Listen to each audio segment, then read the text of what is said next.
You ask Tiger to solve. This deals with linear equations with one unknown. The final result is x equals 24.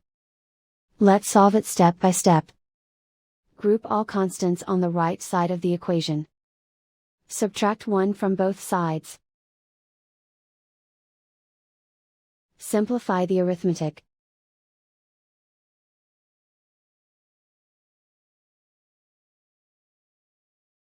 Isolate the x.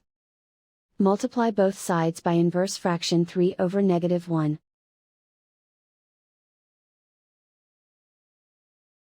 Group like terms. Multiply the coefficients. Simplify the arithmetic.